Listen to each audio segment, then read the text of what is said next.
50 mayores que viven solos en las barriadas emeritenses del Antiguo y San Luis han sido contactados para participar en el programa Lazos, con el que se pretende crear una gran red social en la zona que ayude a paliar su soledad. La Junta reordena parte de sus servicios en la capital extremeña y ubicará a 70 funcionarios de diversas consejerías en el edificio de la calle Adriano, inmueble en el que realizará mejoras por un importe de 140.000 euros. Los socialistas emeritenses Antonio Rodríguez Osuna y Estrella Gordillo formarán parte de la nueva comisión ejecutiva del PSOE regional, que se ha formado a raíz del congreso celebrado este fin de semana en Mérida. Este martes suben ligeramente las temperaturas diurnas en el Valle del Guadiana y Tierra de Barros en una jornada con cielo poco nuboso.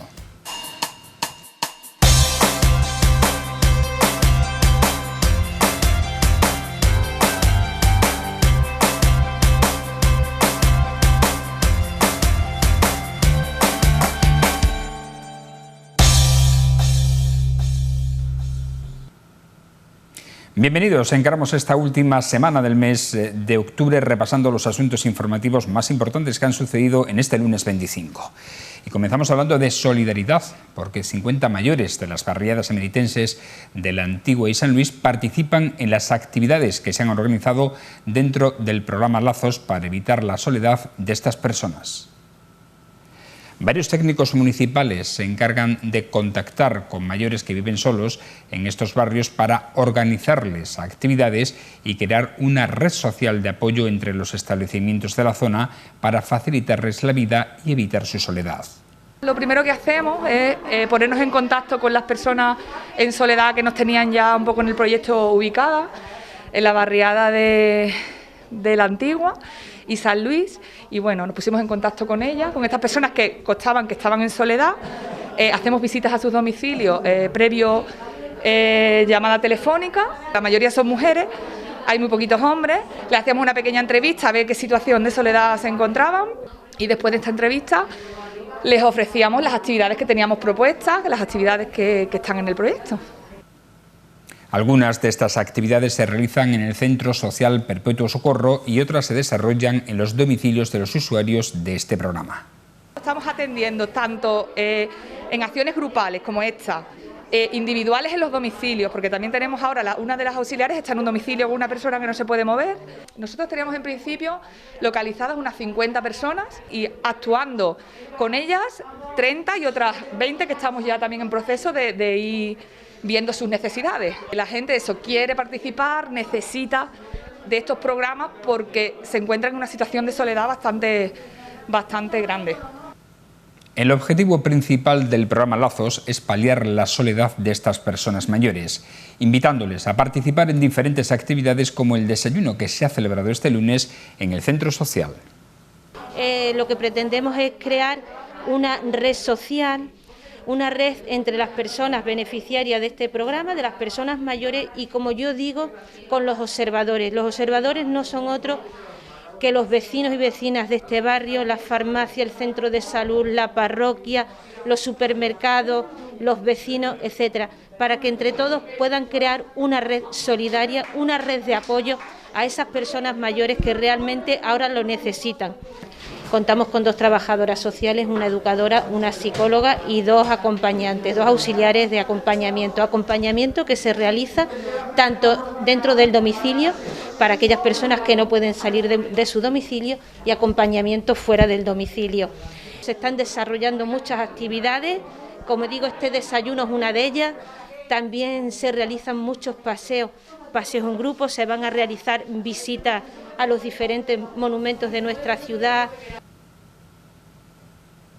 Parte de los funcionarios de la Administración Autonómica vuelven al centro de Mérida, ya que la Junta de Extremadura va a trasladar a 70 procedentes de varias consejerías al edificio de la calle Adriano.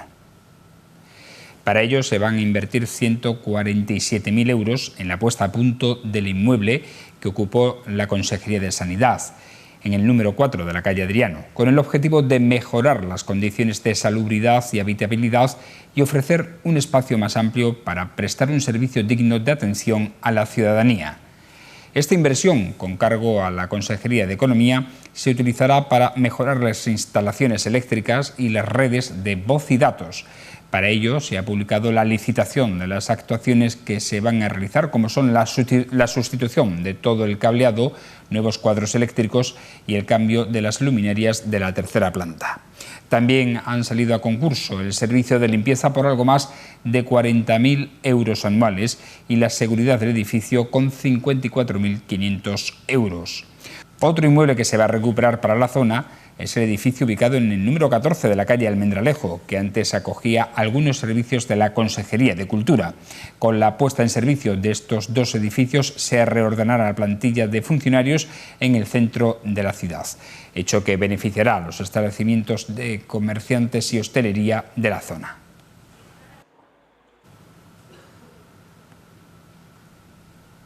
El secretario local y alcalde de Mérida, Antonio Rodríguez Osuna, y Estrella Gordillo, antigua secretaria local, han sido incluidos en la nueva comisión ejecutiva del PSOE Extremadura, que ha sido aprobada en el seno del Congreso, que se ha clausurado este domingo en las instalaciones de IFEME, de la capital extremeña. Rodríguez Osuna ocupará una secretaría ejecutiva, al igual que otros alcaldes de la región, y Gordillo será la nueva secretaria de Sanidad dentro de este órgano. Esta nueva comisión ejecutiva, que lidera el secretario regional y presidente de la Junta, Guillermo Fernández Vara, ha recibido el 99,01% del apoyo de los asistentes al 13 Congreso del PSOE de Extremadura. El objetivo que se ha marcado esta lista es mejorar los resultados electorales de los próximos comicios autonómicos. Y el PSOE en España y el PSOE en Extremadura nos ponemos a partir de esta tarde a trabajar para que en mayo del año 2023 saquemos aún mejores resultados de los que sacamos en el año 2019.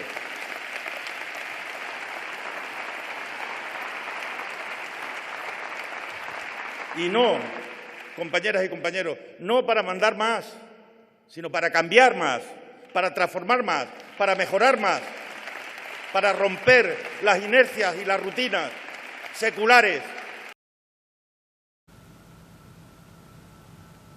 También han recibido un apoyo similar las listas para la Comisión de Ética, el Comité Federal y el Comité Regional. Al acto de clausura asistió el presidente del Gobierno y secretario general del PSOE, Pedro Sánchez, quien reafirmó el compromiso de industrialización de la región a través del vehículo eléctrico.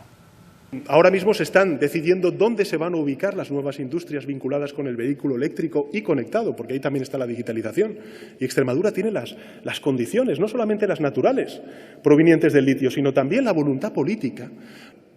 Cuando se habla, por ejemplo, y esto está presupuestado en el anteproyecto de presupuestos del Gobierno de España, de apostar por un centro nacional de almacenamiento de energía, como está proponiendo, por ejemplo, Guillermo, estamos hablando también de esas nuevas fuentes de energía que van a hacer que Extremadura se pueda convertir no en importador, sino en exportador de energía. Este martes suben ligeramente las temperaturas en la capital extremeña en una jornada que tendrá como protagonista al sol en el Valle del Guadiana y la comarca de Tierra de Barros. Tendremos cielo poco nuboso o despejado con algunos intervalos de nubes altas, temperaturas mínimas con cambios ligeros y máximas en ascenso ligero, con termómetros que marcarán 8 y 26 grados en Mérida y 9 y 25 grados en Almendralejo. Los vientos con predominio del nordeste flojos.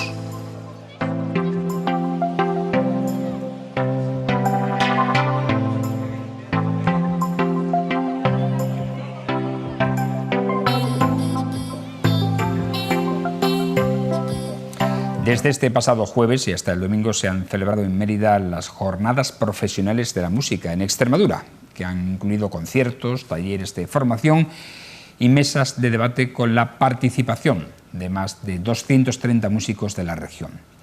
Estas jornadas han supuesto el regreso de los congresos presenciales a la capital extremeña, pero además una oportunidad extraordinaria para conocer el talento que hay en nuestra comunidad dentro de este ámbito. El sector de la música ha sido uno de los más castigados por la pandemia debido a las restricciones de público que hemos tenido para asistir a los conciertos, única fuente, por cierto, de ingresos en la mayoría de los casos de los artistas extremeños, porque el mercado discográfico ya no es el que era. Y la música grabada ahora sirve para dar a conocer los repertorios, pero no son una fuente de financiación como antes para artistas y grupos. Por ello es importante que se realicen este tipo de actividades, porque además de hacer un diagnóstico del sector, se pueden proponer soluciones en común. Y para el público ha sido una oportunidad de poder presenciar actuaciones en directo en un marco tan imponente como el Acueducto de los Milagros o el Templo de Diana. Además, estas actividades congresuales se traducen en un incremento de visitantes a la ciudad, que a su vez generan economía local. Y este es el camino que hay que seguir recorriendo para desestacionalizar el turismo y contar con presencia de visitantes durante todo el año. Buenas noches.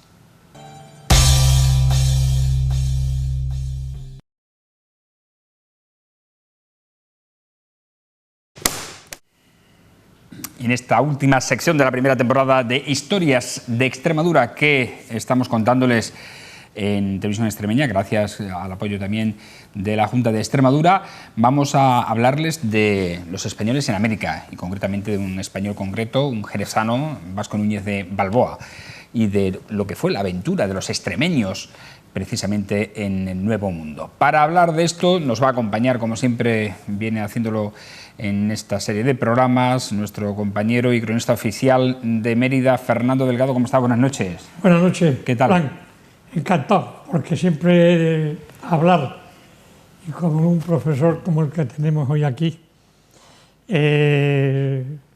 sobre Extremadura y sobre todo sobre los conquistadores, que por mí la primera pregunta era... Espera, vamos a presentarlo. No empieces a preguntar todavía, que tenemos que presentar primero a nuestro invitado, sí, que es Esteban Miracaballos. Buenas noches, Esteban, ¿qué tal? ¿Cómo estás? Bienvenido. Buenas noches, un placer estar aquí contigo. Bueno, con un tus David de Carmona extreminizado ya prácticamente, porque casi llevas el mismo tiempo en Extremadura que tu tierra natal, ¿no? Pues sí, me fui con 28 años de mi tierra, de Carmona, la provincia de Sevilla, y llevo 27 años en Extremadura. Los 17 últimos en Almendralejo. Esto de casar extremeños, o sea, 5 hijos extremeños y casado con una extremeña de Almendralejo, así que difícilmente me moveré de Almendralejo lo que me queda de vida. Bueno, Esteban Mira es doctor en Historia por la Universidad de Sevilla, ha sido becario de formación personal de investigación, adscrito al Departamento de Historia Americana de la Universidad también hispalense, es miembro correspondiente de extranjero de la Academia Dominicana de la Historia, nos contará esta relación que tiene tan especial con República Dominicana, y del Instituto Chileno de Investigaciones Genealógicas. Tiene varios premios, entre ellos la Fundación Xavier de Salas, la obra Pía de los Pizarro, el Cieza de León de Investigación Histórica, y pertenece al Consejo Rector de varias revistas. Publicaciones, pues ha hecho muchísimas. También las repasaremos algunas de las más recientes. La Española, epicentro del Caribe en el siglo XVI, Hernán Cortés, el fin de una leyenda, Hernando de Soto, el conquistador de las tres Américas, Francisco Pizarro es otro libro, una nueva versión de la conquista del Perú, a quien hemos preguntado por él, nos ha dicho, ¿verdad, Fernando?, que es el que más sabe de los extremeños, de la presencia de extremeños y de españoles en América. Sin duda alguna. Por eso la pregunta mía era, los extremeños, como tú sabes, el 99% eran agricultores, ganaderos, y resulta que no han visto el mar y se van a América a conquistar las Américas. Gente que además en cultura estaban más bien flojitos. Bueno, sí, la verdad que es sorprendente, ¿no? Pero eran personas hechas de otra pasta que, bueno, que sabían que al otro lado del charco había una posibilidad de ascensión social, de promoción, y bueno, y se metían en esos barcos. Es sorprendente que, yo qué sé, personajes como Hernán Cortés, por ejemplo, bueno, que apenas había visto el mar, lo había visto prácticamente cuando se embarca en 1504, pues en 1535 se embarca en una expedición por la costa de Pacífica y funda y puebla California, ¿no? Sorprendente, o sea, una persona que prácticamente era de tierra adentro y se mete y encabeza una expedición a California, ¿no? Bueno, pues así eran estos hombres, ¿no? Sorprenden estas personas, muchas de ellas de tierra adentro, cómo se embarcan para ir a cruzar el mundo. y en algunos casos encabezan expediciones navales, ¿no? Si me dice que hago un paréntesis. De Hernán Cortés, el alcalde de Medellín quiere traerse los restos de Hernán Cortés. ¿Tú crees que lo logrará? Bueno, el tema lo saqué yo precisamente en junio, cuando saqué un artículo en el periódico Hoy pidiendo que era el momento de que el Ministerio de Asuntos Exteriores o la Junta de Extremadura, a través del Ministerio de Asuntos Exteriores, reclamase la vuelta de los restos de Hernán Cortés a España. Realmente yo estaba seguro que no se va a conseguir, y cuando escribí el artículo lo sabía, era un toque de atención, porque los mexicanos ni lo quieren allí ni tampoco lo van a dar, ante los cremas, ¿no? O sea, evidentemente, ¿no? Lo que pasa es que es un poco un toque de atención, porque también hay hispanistas en México para llamar un poco la atención sobre ese aspecto que, bueno, que no tiene mucho sentido, ¿no? Teniendo en cuenta que Hernán Cortés fue verdaderamente el fundador del México mestizo que hoy conocemos, ¿no? Pero él quiso, y lo pone en su testamento, él quiso morir en México y él quiso enterrarse allí. De hecho, dejó dispuesto en el testamento que en el plazo de 10 años se llevase su cuerpo a México, y dijo incluso el sitio donde tenía que ser enterrado, con lo cual su voluntad fue estar allí. El problema es que está habiendo bastantes altercados, no es nuevo. Ya Lucas Alamán tuvo que esconder su cuerpo porque había riesgo de saqueo en el siglo XIX. Y ahora mismo pues la situación es bastante complicada. ¿Cuál es el problema? Que gran parte de los mexicanos no sabían que Hernán Cortés está en el centro de México, de Ciudad de México, en la iglesia de Jesús enterrado. Pero ahora se están enterando todos, ¿no? Y hay como, de hecho ha tenido hasta el 13 de agosto, el centenario de la caída de Tenochtitlán, ha tenido que estar protegida la iglesia de Jesús ante posibles altercados, ante la posibilidad de que profanasen los restos de Cortés. Por tanto, yo creo que sí que es positivo que se pidieran, por si el gobierno mexicano, que por cierto ya se ha manifestado un miembro del gobierno mexicano y ha dicho que en cualquier caso no van a ceder los restos de Hernán Cortés. O sea, algo que yo ya sabía, pero bueno, no está de más que ante la situación que se ha presentado, que el gobierno de España haga algo, ¿no? O pida esa repatriación de los restos, que en Extremadura serían bien acogidos, y especialmente en Medellín, donde podría ser un lugar, o sea, podía incentivar el turismo, ¿no? De una localidad que ya va teniendo turismo por el Teatro Romano, por ser la cuna de Hernán Cortés, y que tener sus restos sería algo importante, y por supuesto que sería muy bien acogido aquí en Extremadura y en Medellín. Indudablemente. ¿Qué opinas de esa corriente revisionista a la que supongo que Fernando también se refiere, o se refería en su pregunta, acerca de denostar la presencia española en América? Bueno, la verdad que siempre ha habido, tanto en el continente americano en general como en México en particular, una corriente hispanista y una corriente indigenista. La hispanista se ha mantenido, antes era mayoritaria hasta el siglo XIX, y desde a partir del siglo XX sobre todo, pues es mayoritaria la indianista, una corriente, bueno, que se basa en falsedades, ¿no? Porque ellos se identifican como descendientes de los mexicas, y por tanto el paréntesis español, lo que fue la conquista, lo que fue la época virreinal, es para ellos como un vacío, digamos, una invasión externa que no forma parte de su historia intrínseca, y por tanto ellos quieren volver a su herencia prehispánica, ¿no? Pero se basa en algo que no es cierto, ¿no? Entre otras cosas porque México para España no fue una colonia, una simple colonia.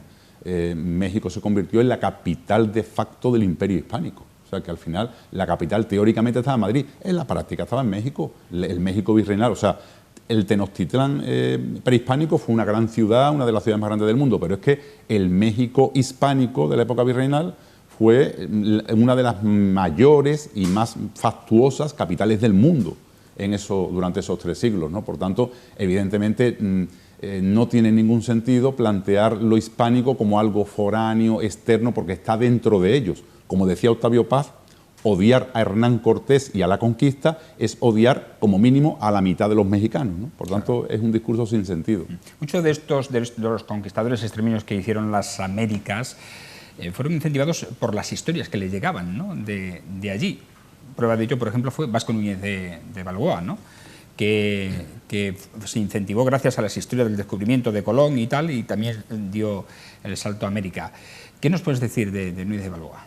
Bueno, en general te respondo a la primera parte de la pregunta. El efecto llamada era fundamental. El efecto llamada, aquí en Extremadura estuvo muy pronto presente el efecto llamada, porque fueron extremeños con Colón en los viajes colombinos. En todos los viajes colombinos hubo presencia de extremeños, ¿no? Por tanto, aquí no hacía falta que lo contaran, ¿no? Había gente que estaba aquí, que había llegado, y que habían estado en el continente americano, y muy pronto se despiertan esas pasiones por ese mundo, por esa tierra del oro. De hecho, bueno, que suena en Centroamérica Castilla del Oro. A Pedro Arias Dávila se le nombra gobernador de Castilla del Oro, pensando en aquel mito áureo donde allí había mucho oro, que se podía pescar con redes, y ese efecto llamada pues hace mella en muchos extremeños, algunos con unas condiciones de vida en las cuales no podían sobrevivir, y se apuntan a ese sueño, ¿no?, a ese sueño áureo, entre ellos Vasco Núñez de Balboa, ¿no?, que era un hidalguillo humilde en su Jerez natal, y que bueno, y que rápidamente pues se suma toda esa idea. Él lo tenía fácil porque era paje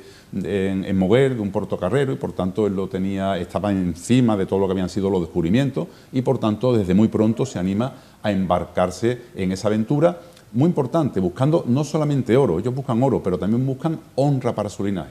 Algo que difícilmente de una visión del siglo XXI es comprensible, tan materialista, ¿no? Como decía Francis Fukuyama, el historiador japonés, a veces nos cuesta entender ese concepto de honra que tenían todos estos personajes.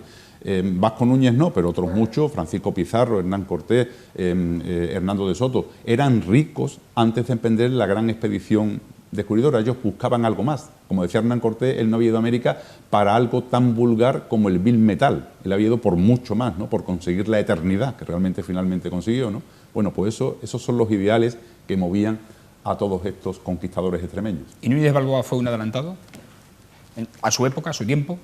Bueno, yo no lo creo. Yo, Vasco Núñez de Balboa, considero que fue uno más de su tiempo, bueno, que hizo lo que hicieron todos. Todos buscaban hacer grandes hazañas, conseguir encontrar un gran imperio. Hernando de Soto fue intentando buscar un gran imperio. Vasco Núñez de Balboa buscaba, apenas Panquiaco le habló de la existencia de otro mar al otro lado del Atlántico, del océano que conocían, él trató de buscarlo y siempre preguntando si había algún imperio al que conquistar, ¿vale? Por tanto, bueno, además, de hecho, yo siempre digo que todos los conquistadores se comportan de manera parecida. Ante impulsos parecidos tienen reacciones parecidas. Es más, mi próximo proyecto, si tengo posibilidades, pero espero poderlo hacer, será una historia de la mentalidad y la forma de pensar y de actuar del conquistador, porque hay una misma forma de actuar de esos conquistadores.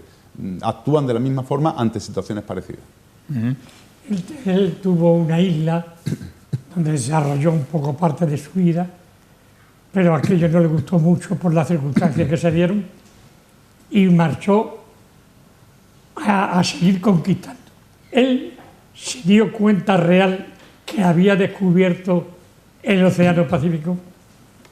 Pues claro que fue consciente. Además, es una cosa que no parte de Vasco Núñez de Balboa. Desde Cristóbal Colón, desde los viajes de Cristóbal Colón, están buscando un paso al otro lado del océano. Están buscando, la búsqueda del estrecho es una constante en la historia de los primeros años de la conquista y del descubrimiento, buscando siempre un paso. Por tanto, él no buscaba exactamente encontrar otro océano. Él lo que buscaba exactamente es encontrar un estrecho. El estrecho no apareció, pero sí que apareció el otro océano y a 100 kilómetros de distancia. O sea, había una zona pues bastante corta para alcanzar desde el Atlántico el Pacífico. Y eso va a ser un hito, entre otras cosas, porque España va a estar planteándose la posibilidad de hacer un canal, como el Canal de Panamá, un canal allí en ese mismo sitio, desde la primera mitad del siglo XVI.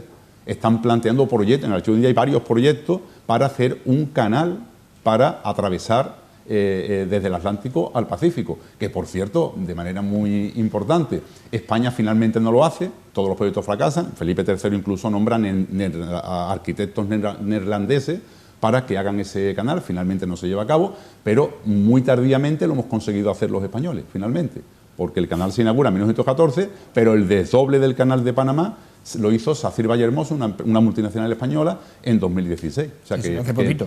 Curiosamente, un proyecto que se inicia en la primera mitad del siglo XVI, culmina finalmente en 2016, cuando una multinacional española hace el desdoble del Canal de Panamá en una obra faraónica. La mayor obra de ingeniería hidráulica realizada en el mundo en lo que llevamos del siglo XXI. ¿Y cuál fue el primer español que se embarcó en ese Océano Pacífico para entrar en él?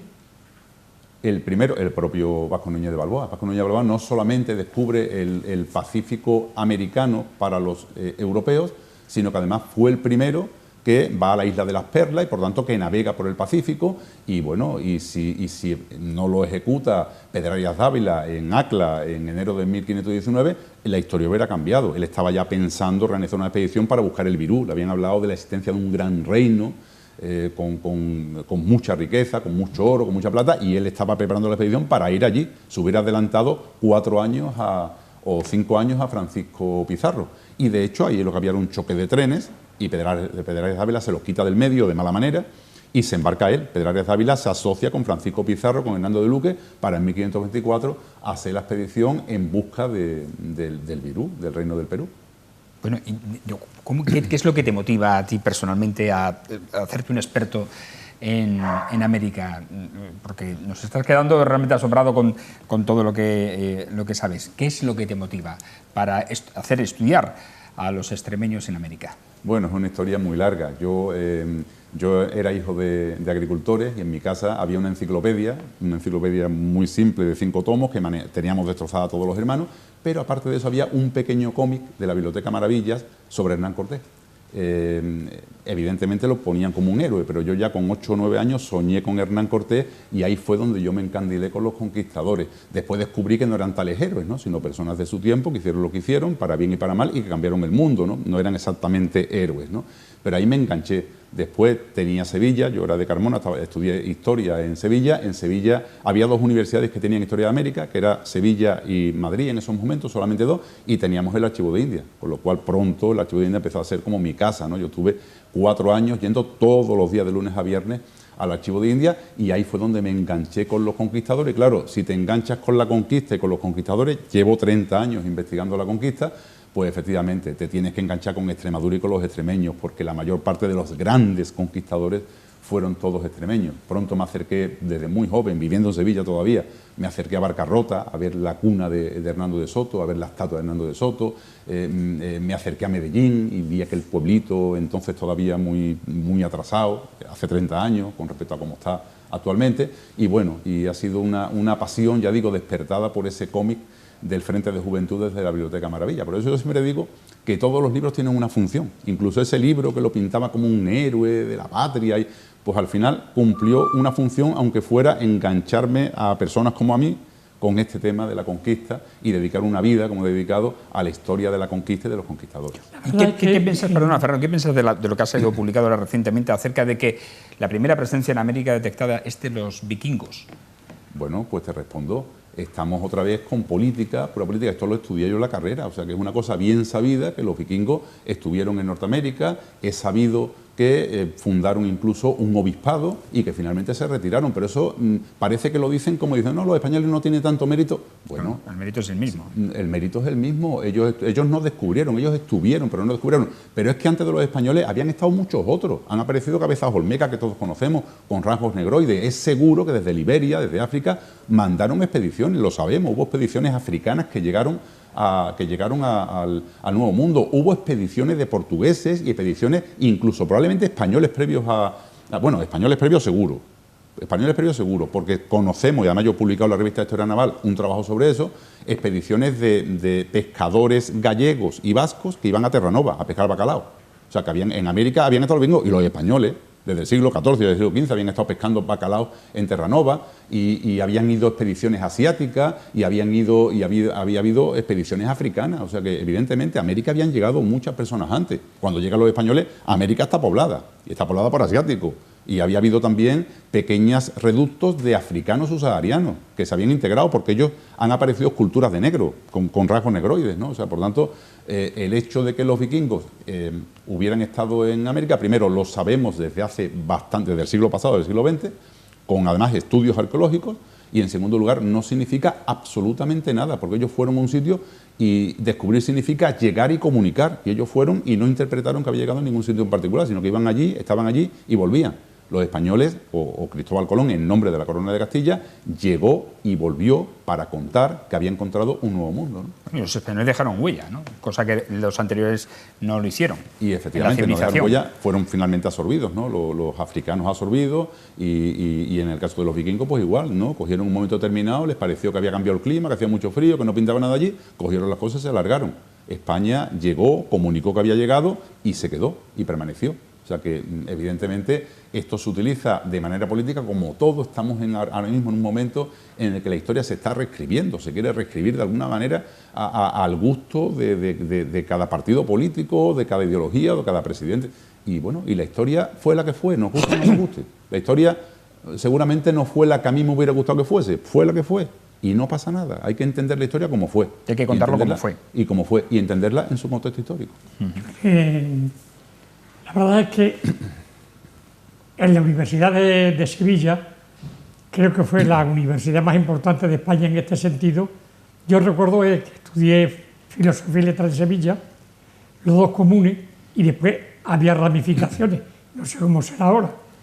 Y una de las ramificaciones era Historia de América, que lo hacía muchísimo, lo hacía muchísimo. Sí, claro, Historia de América, yo ahora mismo no sé cómo está ya, porque están las cosas muy cambiadas. Cuando yo estudié, en segundo, hasta segundo hacíamos comunes, y tercero, cuarto y quinto te especializabas ya en una especialidad, una de ellas Historia de América. Yo hice 2 años comunes, sí, que lo que yo hice, sí. Efectivamente, y en tercero hice tercero, cuarto y quinto Historia de América, después me hice 5 años de doctorado, y bueno, y ahí quedé definitivamente enganchado con todo lo que es la Historia de América. Te había dicho que Sevilla fue de esas universidades que en Historia de América era única, ¿eh? Única, ¿no? La producción, había 25 profesores que han hecho grandes cosas, y la producción historiográfica que ha dejado Sevilla, ahí está. Son libros citados en todo el continente americano. O sea, no hay mexicano, ni peruano, no hay panameño que no cite la historiografía sevillana, ¿no?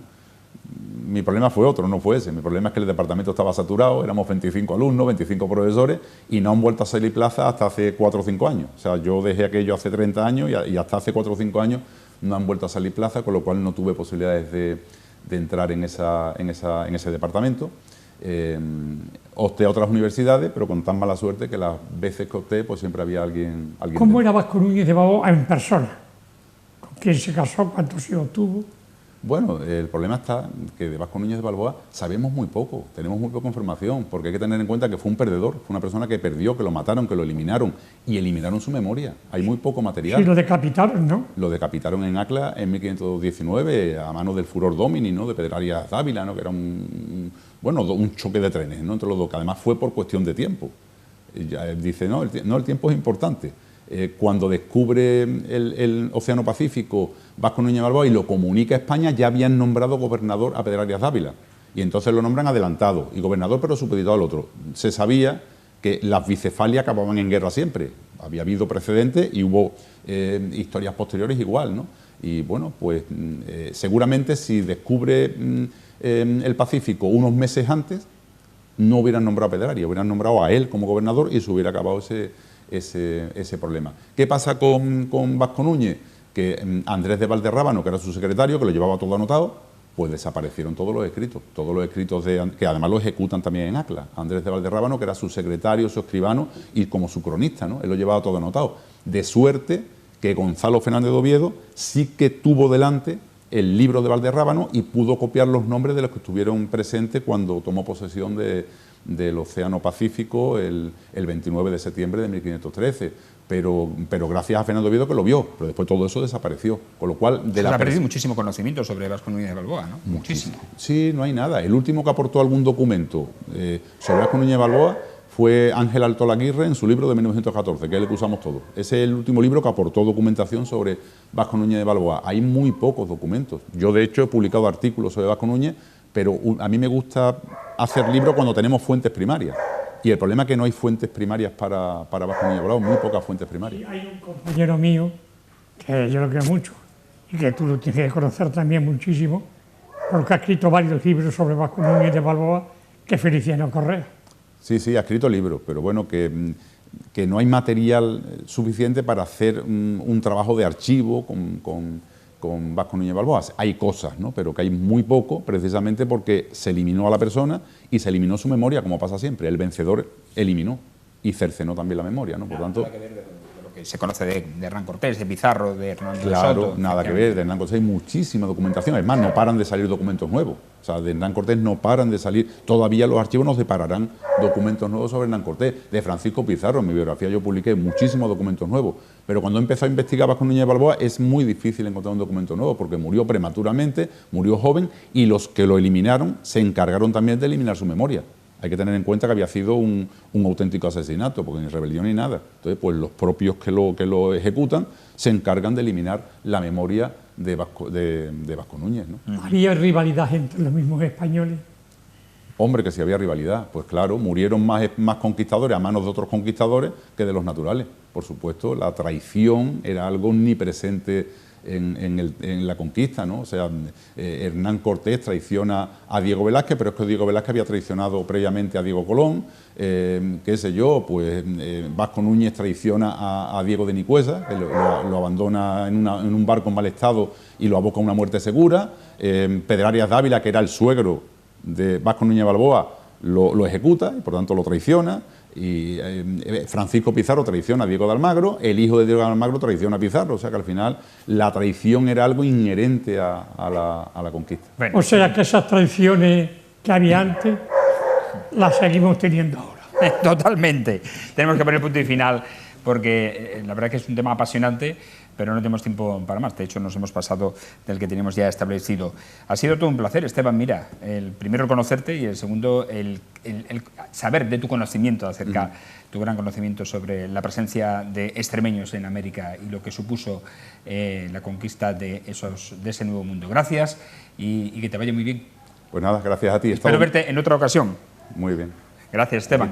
Fernando, nos vemos. Gracias por tu colaboración y tu aportación. Gracias, tener un profesor de estas características que nos enseñan que es lo más importante de este mundo, siempre me lo dijo mi padre, la cultura es lo más importante. Indudablemente. Bueno, nos vamos, señores, no hay tiempo para más. Agradecer como siempre su atención, instándoles a que nos sigan en las redes sociales, en la página web de televisionextremeña.com. Le emplazamos a una nueva edición del Picota, será mañana en torno a las 10 menos 25 de la noche. Hasta entonces, buenas noches y sean felices.